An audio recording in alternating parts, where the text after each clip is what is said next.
Sejam todos bem-vindos, feliz sábado, bom tê-los aqui conosco mais uma vez.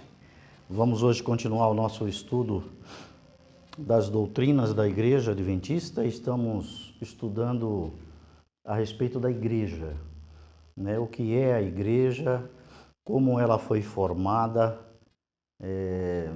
como surgiu a ideia da Igreja, qual é a missão da Igreja. Essa igreja que nós pertencemos hoje, né? A maioria aqui já batizados, já fazendo parte do grupo de membros da igreja, né? E hoje eu quero continuar esse estudo que a gente começou sábado passado. Nós vimos que a igreja foi uma ideia de Deus, né? De criar um local onde as pessoas pudessem se unir para ele estar presente, né? Ele conviver. Vimos o texto que diz: e me farão um santuário para que eu habite no meio deles, né? Foi um desejo de Deus. E nós vimos aqui que desde os tempos antigos, desde ali o templo de Moisés, depois passando pelo templo de Salomão, chegando aos dias de Jesus, sempre a igreja teve o templo, né, onde era o centro de adoração. Depois surgiram ali as sinagogas, que eram as escolas dos judeus, onde também eles se reuniam. Mas basicamente na época de Jesus a igreja se reunia nas casas das pessoas, né? Os discípulos fundaram várias igrejas em várias cidades da ocasião, porque a pregação do evangelho estava sendo muito difundida, a igreja estava crescendo muito. Então a gente viu essas questões e chegamos a ver no finalzinho ali de sábado passado sobre a unidade da igreja, né? Que embora haja uma diversidade na igreja de pessoas, de talentos, de pensamentos, né, de cultura, nós somos diversos, né, na igreja, vindo de várias famílias, né, a gente chega na igreja trazendo o nosso histórico de vida, né, mas mesmo assim nós podemos ter unidade, e é o que a Bíblia prega com relação à igreja de Deus, que pode haver unidade na diversidade. E nós lemos aqui o texto de Coríntios, onde Paulo explica, né, essa questão. Quer a gente goste ou não, as pessoas da igreja são a nossa família espiritual. E por que eu estou falando isso, né? É porque a gente precisa aprender a conviver com as pessoas na igreja. Porque as pessoas são diferentes, né? E às vezes a gente tem uma tendência de querer que as pessoas sejam parecidas conosco, que o pensamento seja parecido. E não é, né? A gente tem que aprender isso. Isso não é fácil. A gente leva tempo para aprender isso, de que eu preciso ver o Maurício do jeito que ele é. Ele tem aquela personalidade, ele tem o seu pensamento, né? Que pode ser diferente do meu, mas ainda assim nós podemos ser irmãos e conviver na igreja. Ainda assim, né? Até porque a gente vai passar a eternidade entre nós. É o que nós esperamos, aguardamos, né? Então, imagine a gente chegar lá no céu com todas essas diferenças e essas rusgas. Rusgas? Rusgas, é isso mesmo. Então, a gente tem que começar a aprender aqui, né? Veja, os apóstolos que fundaram a igreja, eles tiveram problemas, eles erraram muitas vezes, né? Vocês lembram daquele episódio que Paulo chama a atenção de Pedro? Paulo teve que chegar ali, né? Está lá em Gálatas 2. Querem ver essa passagem? Gálatas 2:11. Olha o que aconteceu. Gálatas 2:11. Aqui é um comportamento de Pedro que foi repreendido por Paulo, né? Aqui diz assim, ó, chegando Pedro a Antioquia, lhe resisti na cara, porque era repreensível. Isso é Paulo que está falando, né? Paulo está escrevendo aqui aos Gálatas. E ele está dizendo que quando chegou em Antioquia, ele teve que repreender Pedro na cara dele. Porque, no 12, antes que alguns tivessem chegado da parte de Tiago, Pedro comia com os gentios. Mesmo entre os apóstolos de Cristo, houve algum problema, alguma dificuldade, a ponto de Paulo repreender a Pedro, né? Porque Pedro estava com um comportamento que era meio assim político, né? Quando ele comia com os gentios, ele se comportava de um jeito. Quando eram os judeus da circuncisão, ele se comportava de outro jeito. E Paulo falou assim, peraí, calma aí, que posição é essa sua? Você tem que se definir aqui, né? Então, não comia com os gentios, né? Então, e Pedro estava fazendo esse meio campo aí, né? De jogar nos dois times aí e tal. Mas, enfim, aí eu quero ressaltar isso, que pode haver divergência entre nós, mas a gente não pode perder de vista a unidade em Cristo. Somos todos unidos em Cristo. Então, se houver divergência de pensamento, deve ser esclarecido como os irmãos em Cristo, né? Com amor, com respeito, sem procurar ofender o outro ou tentar impor as nossas ideias, né, para o outro. Tem que haver esse respeito mútuo, né, dos dois, né?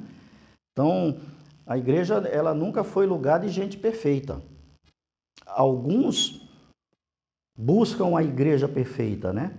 Eu já conversei com gente aqui que estava chegando, procurando uma igreja que fosse onde ele encontrasse todas as respostas e tal. Falou, irmão, não é aqui. Aqui nós não somos perfeitos, né?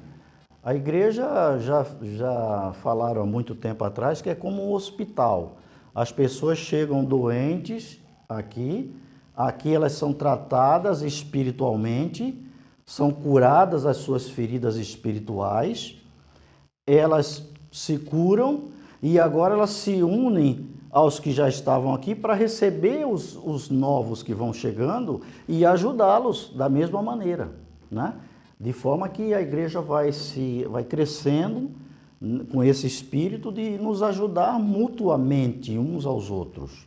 Todos nós somos falhos, não temos perfeição nenhuma em nós, né? Então nós precisamos reconhecer isso, mas Deus ordenou que a gente se unisse como igreja. A ideia foi de Deus, se juntem, né? Porque os membros unidos na igreja, eles se encorajam mutuamente, eles se confortam mutuamente.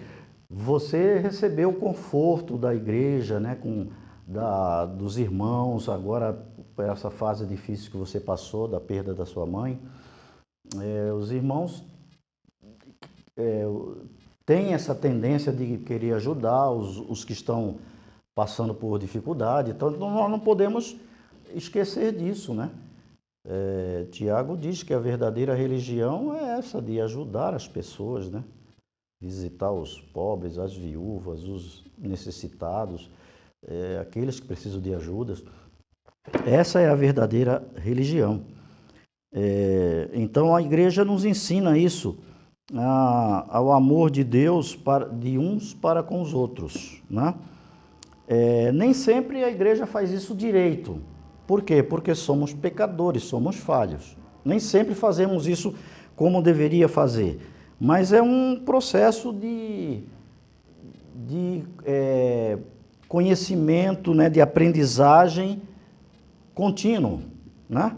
A gente pode errar aqui uma vez, Mas a gente percebe o erro, conserta, né? Na próxima vez a gente já não comete o mesmo erro.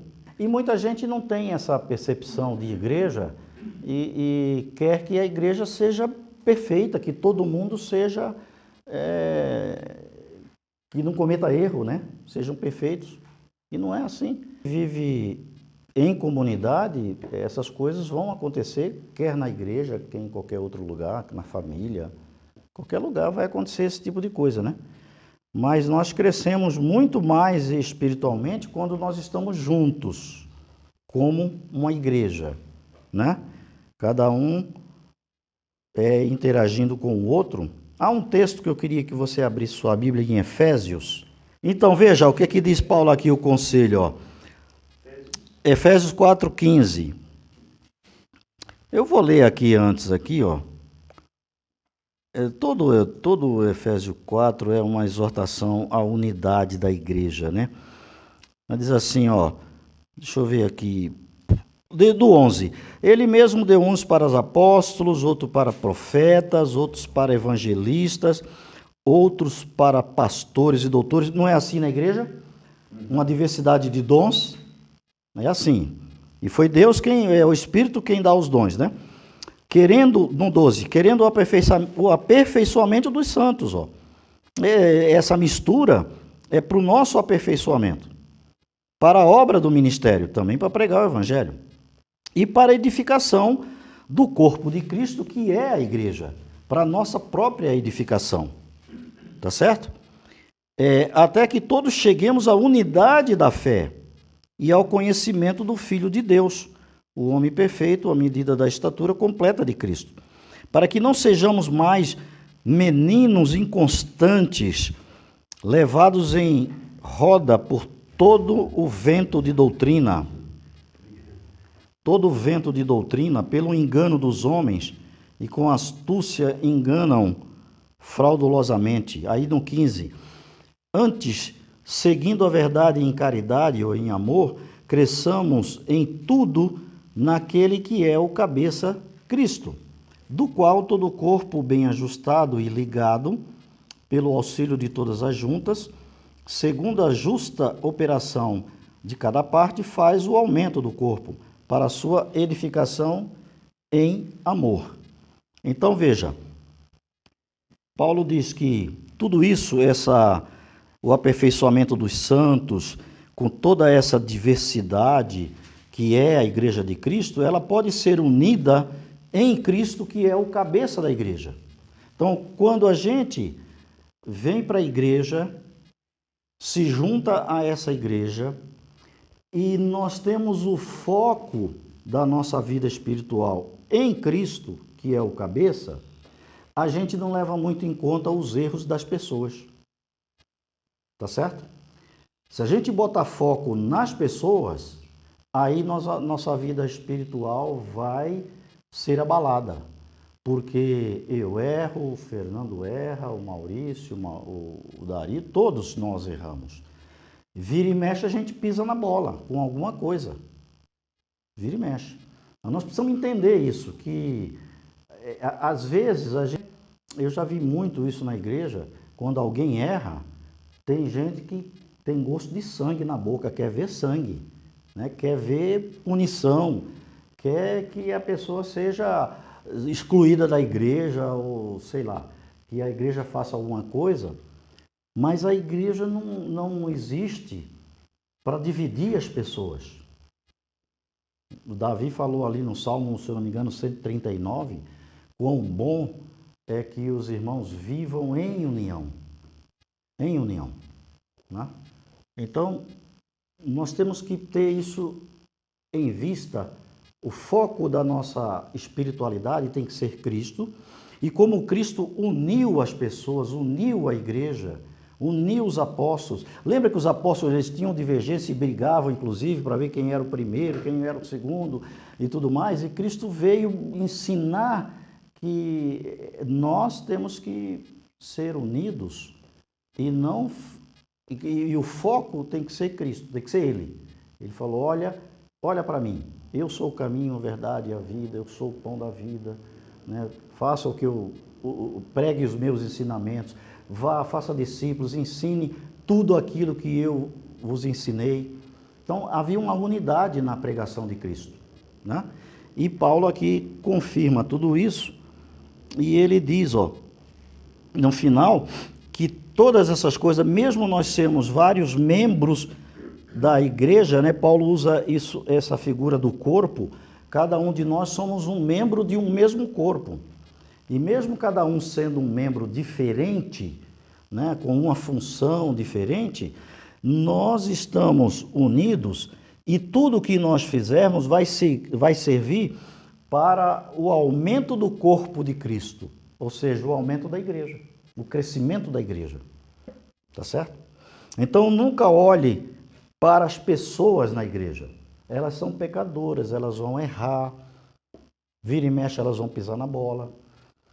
Porque eu já vi muita dissensão na igreja. Estou na igreja já há muito tempo. Então eu já vi muita briga, muita discussão, muita gente que saiu da igreja chateado, odiando o irmão, né? Porque perdermos de vista essa coisa que a Bíblia não está nos ensinando hoje. Perdemos de vista isso, então a gente bota foco na pessoa, né?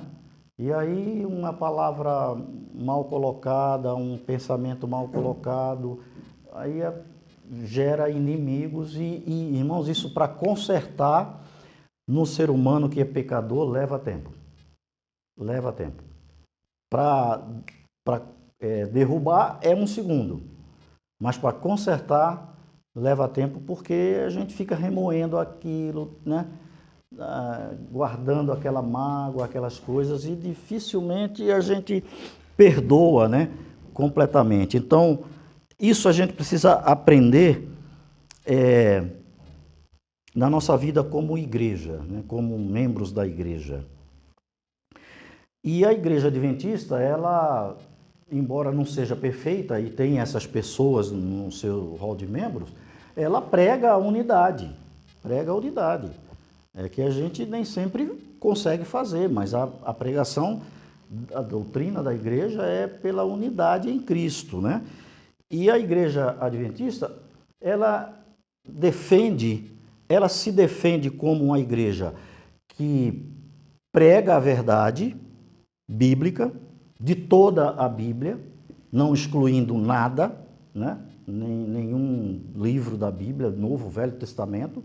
A gente prega a doutrina da tota Escritura, né? De toda a Escritura, não, sem exceção de nada. Mas a Igreja Adventista reconhece que Deus tem os seus filhos em todas as outras religiões. E pelo que eu sei, é a única que reconhece isso. Que Deus tem os seus filhos espalhados em todas as religiões. Jesus disse isso. E política? Não, política é outra coisa, não vamos entrar agora, nesse assunto agora. A Igreja Adventista reconhece que Deus tem seus filhos nas religiões aí, pessoas de coração sincero, que estão lá porque acreditam que estejam no lugar certo, fazendo a vontade de Deus, e, no entanto, estão lá e Deus os considera como seus filhos, né? E eu digo especialmente na Igreja Católica, que é uma igreja a maior de todas, né? Com mais de 2 bilhões de membros aí no mundo inteiro. E eu creio firmemente que Deus tem muito coração sincero na igreja, dentro da Igreja Católica. Deus tem 2 igrejas no mundo, 2 igrejas Deus tem na terra. A igreja visível, que é a igreja dele, que a gente vai falar já, e a igreja invisível, que é essa que nós estamos falando, a igreja que não está reunida todos como um corpo de Cristo, estão espalhados, mas é a igreja de Deus, porque tem corações sinceros lá, tá certo? Olha um pensamento da escritora Ellen White, a nossa profetisa, né, que nós cremos que ela era uma profetisa. No livro Mensagens Escolhidas, volume 3, olha o que ela diz a respeito disso. Deus tem seus filhos muitos deles nas igrejas protestantes e um grande número nas igrejas católicas, que são mais fiéis para obedecer à luz e para proceder de acordo com seu conhecimento do que um grande número entre os adventistas observadores do sábado que não andam na luz. Isso não é impressivo? Olha o que ela diz, ela como uma das fundadoras da Igreja Adventista, escrevendo, dizendo que Deus tem seus filhos tão fiéis nas outras igrejas, que às vezes são mais fiéis do que alguns que estão na Igreja Adventista, mas que não andam na luz. Isso é uma grande verdade, irmãos. E não só na Igreja Adventista, mas nas outras igrejas também tem a mesma coisa. Tem gente que está lá, mas que não andam de conformidade com a luz que eles receberam lá. Tá certo? E aqui é a mesma coisa. Tem gente que vem para cá, muitas vezes se batiza, se une à igreja, mas não andam de acordo com a luz que recebem. Entendeu, Maurício? Você vai encontrar pessoas aqui assim, que não estão andando ainda de acordo com a luz que eles receberam. Mas isso é uma decisão pessoal, uma decisão de cada um. Então, isso que ela diz é uma grande verdade. Tem gente que ainda não está andando de acordo com a luz que recebeu, né? E aqui também é uma coisa interessante e importante que a gente tem que levar em conta. Deus vai nos julgar de acordo com a luz que nós recebemos. Deus não vai exigir de nós aquilo que nós não sabíamos. O propósito que a gente veio para ter, esse propósito. De crescer em Cristo. É isso aí. Então, à medida que você vai crescendo, vai conhecendo a Deus, vai conhecendo a sua vontade, você vai andando nessa luz que você está recebendo. Tá certo? E é essa conjuntura que você vai ser julgado. Deus vai ver a luz que você recebeu e se você andou de acordo com a luz que você recebeu. Então, infelizmente, alguns receberam a luz, mas ainda não andam de acordo com a luz que eles receberam, com todo o ensinamento que eles tiveram. Isso cabe a cada um de nós, na nossa vida espiritual, ter esse crescimento, né? Então, a igreja é um local onde a gente vem para ter compromisso com Deus, né? Muita gente vem para a igreja, mas não quer compromisso. A gente vem à igreja vem com esse espírito que nós falamos até agora, com o foco em Cristo, não nas pessoas, com o desejo de conhecer mais a Deus, de crescer no conhecimento de Deus, né? E de ter compromisso com Deus. A religião, ela requer compromisso. Muita gente quer as bênçãos de Deus, mas não quer compromisso. Mas a religião requer compromisso, né, com Deus. A gente vem e aí nós somos fortalecidos com o testemunho dos irmãos, né? Quantas vezes a gente ouve testemunhos aqui que nos fortalece a fé, não é? Pessoas que passaram por provas e foram fiéis a Deus até o fim e Deus honrou a sua vida e eles saíram fortalecidos. Isso nos ajuda, né? É a comunhão dos irmãos e também ter a comunhão com os irmãos. O nosso exemplo é Cristo. Agora você pode pensar aí, não, peraí, mas eu não sou igual a Cristo. Porque você pode não ter essa facilidade de amar a todos igualmente. Tem um cara lá, esse cara aqui, Sivan, eu não gosto dele. Aí eu gosto dos outros, mas esse cara aqui eu não aguento, ele não me desce, né? Tem gente que fala assim, né? Tem alguma coisa que eu não gosto dele lá. Irmãos, aí é o momento da oração por você, pedir que Deus tire isso da sua vida. O problema está aí com você, não está com o Sivan. Se você não gosta dele por alguma razão, é você que tem que pedir com muita oração que Deus vá mudando o seu coração para você parar de odiar as pessoas, de ter essa diferença com as pessoas e tal, né? Então, o exemplo é Cristo. Cristo não fez isso com ninguém, né? E aí, até o último momento ele amou e orou pelos inimigos. E na oração sacerdotal, Querem ver a oração sacerdotal de Jesus? Pega João 17. Me ocorreu aqui agora pela fala do Dario. João 17 é a oração sacerdotal de Jesus. Jesus orou não só por ele mesmo, mas também pelos discípulos e por nós. Sabia que Jesus orou por você? Jesus orou por você, sabia? Exatamente por você. Olha aqui, ó. Jesus falou assim, levantando seus olhos ao céu, disse: Pai, é chegada a minha hora, glorifica o teu filho, para que também o teu filho te glorifique. Assim como lhe deste poder sobre toda a carne, falando de si próprio, né? Para que dê a vida eterna a todos quanto lhe deste. E a vida eterna é essa, que te conheçam a ti, só por único Deus verdadeiro, e a Jesus Cristo a quem enviasse. Ó, a vida eterna, segundo Jesus, é conhecer a Deus como único Deus verdadeiro e a Jesus Cristo, né? Aí ele continua: eu glorifiquei na terra, tendo consumado a obra que me destes a fazer, e agora glorifica-me. Ele está orando por ele, né? Tu, ó Pai, junto a ti mesmo com a minha contigo antes de que o mundo existisse. Olha, veja como Jesus era eterno e era divino, pedindo que Deus o glorifique com a mesma glória que ele tinha com o Pai antes que o mundo fosse feito, né? Quando o mundo existisse. E manifestei o teu nome aos homens do mundo me destes. Eram teus, tu me destes e guardaram a tua palavra. Agora já têm conhecido que tudo quanto me deste provém de ti, porque lhe dei as palavras que tu me destes. Eles as receberam e têm verdadeiramente conhecido que saí de ti, creram que me enviaste. Está falando aqui dos discípulos e todos que aceitaram, né? Eu rogo por eles, ó, não rogo pelo mundo, mas por aqueles que me deste, porque eles são teus. Todas as minhas coisas são tuas e as tuas coisas são minhas. Nisso sou glorificado.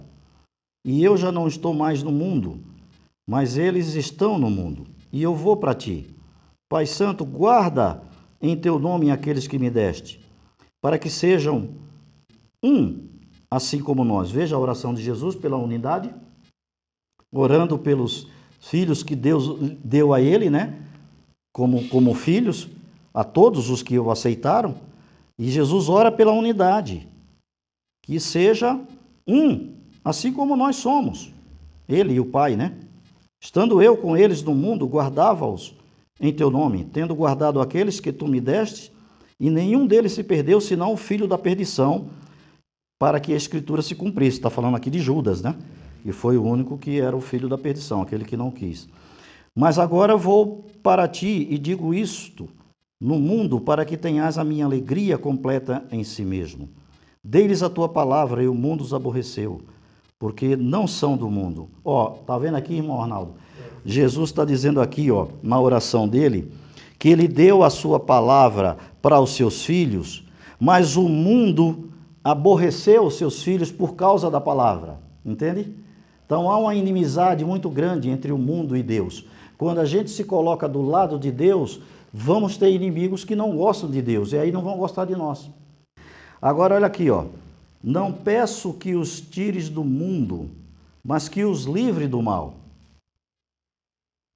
E eles não são do mundo, como eu do mundo não sou. Santifica-os na verdade, na tua verdade, e a tua palavra é a verdade. Agora, mais na frente, aí no verso 20, ele diz assim: eu não rogo somente por estes, por todos aqueles que estavam com ele, né? E os que o aceitaram, mas também por aqueles que pela sua palavra hão de crer em mim. Então Jesus orou por nós, por mim e por você, que viríamos a crer nele, aceitando a sua palavra. Jesus já orou ali, naquele momento, por todos aqueles que viriam no futuro e aceitariam a verdade de Cristo. E o 21 aqui diz, ó, Jesus continua a oração, para que todos sejam um, como tu, ó Pai, o és para mim, e eu em ti, que também eles sejam um em nós, para que o mundo creia que tu me enviaste. Então veja a oração de Jesus pela unidade. O que é que Jesus está pedindo aqui a Deus? Que Ele trabalhe nos nossos corações aqui para que nós possamos ser um, ser unidos, sermos uma unidade do corpo de Cristo. Que não haja divisão entre nós. Então essa aqui é a oração de Jesus. Ele orou pela igreja, orou pelos crentes que já da sua época, aqueles que já tinham aceitado, e orou também por aqueles que viriam no futuro. Então, Jesus estava olhando para o futuro e vendo tudo que ia acontecer, e ele já estava orando ao Pai por essa unidade, tá certo? Então a igreja, queridos, é isso aí, é um grupo de pessoas, de pecadores, de pessoas falhas, pessoas que erram, mas que têm o foco da sua vida voltado para Cristo e estão caminhando nesse sentido, de andar com Cristo, fazer a sua vontade, e essa caminhada ela vai crescendo cada vez mais na nossa vida espiritual. Essa é a ideia de Deus. 1 Pedro 2,9. O capítulo 2 dessa carta está falando de Cristo como o fundamento da igreja. Isso é uma coisa que a gente não pode esquecer nunca na nossa vida espiritual. Cristo é o cabeça da igreja, é o fundamento da igreja. Ele é o exemplo e o nosso foco como igreja, como um grupo de irmãos reunidos, tem que estar focalizado em Cristo como cabeça da igreja. E Cristo nos chamou para ser o seu povo. E Pedro diz assim, ó, vocês são a geração eleita, no 9. 1 Pedro 2,9. Vocês são a geração eleita, o sacerdócio real, a nação santa, o povo adquirido, para que anuncieis as virtudes daquele que vos chamou das trevas para a maravilhosa luz. Vocês lembram que eu comentei aqui que Deus havia escolhido o povo de Israel para ser o seu povo.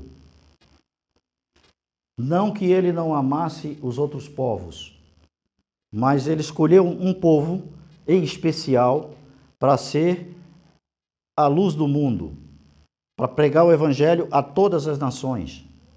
Deus deu essa primazia para o povo judeu, que não aceitaram a incumbência, que o rejeitaram e finalmente o mataram. Então, no momento que eles não aceitaram agora essa primazia que Deus deu para eles, aí agora Deus disse, todos aqueles que aceitarem a Jesus Cristo como seu Salvador, esse é o meu povo. E aí Pedro coloca isso aqui, confirmando, dizendo para a igreja da sua época que eles eram o povo escolhido de Deus. Está vendo o que ele diz aí? Vocês são geração eleita, a nação santa, o sacerdócio real, o povo adquirido, para anunciar as virtudes de Cristo, daquele que nos chamou das trevas para a luz. Tá certo? Então, todos aqueles que aceitam a Cristo como o seu Salvador e passam a andar com Ele, agora esse é o povo de Deus, o povo escolhido, o povo que Deus deu a missão para pregar o Evangelho, que era uma primazia do povo judeu, mas que eles não aceitaram. Tá certo? Então, todos nós fazemos parte desse povo, dessa nação santa. Santa no sentido de separado. Já expliquei isso aqui, né? O sentido de santo das Escrituras. Separado para quê? Para anunciar as virtudes de Cristo, daquele que nos chamou das trevas para a luz. Então, a nossa missão como igreja é essa: anunciar a Cristo para as pessoas.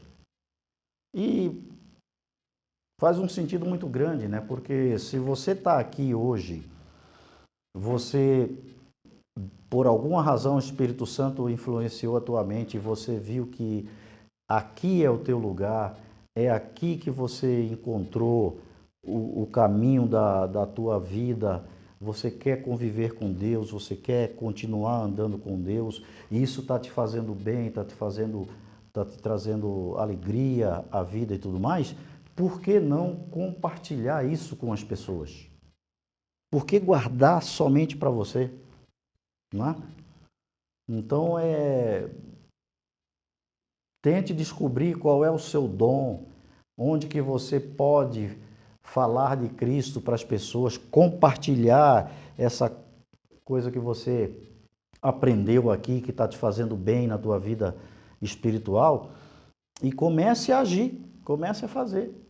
E você vai descobrir, irmãos, como isso vai dar uma guinada mais forte ainda na tua vida espiritual, porque quando você compartilha o Evangelho e você vê que as pessoas estão descobrindo Jesus, aquilo vai aumentando a tua fé de uma maneira grandiosa. E você vai ficando cada vez mais próximo de Deus e tua fé vai crescendo, tua vida espiritual vai crescendo cada vez mais. É quando você começa a compartilhar o Evangelho. Muito bem, vamos orar para encerrar?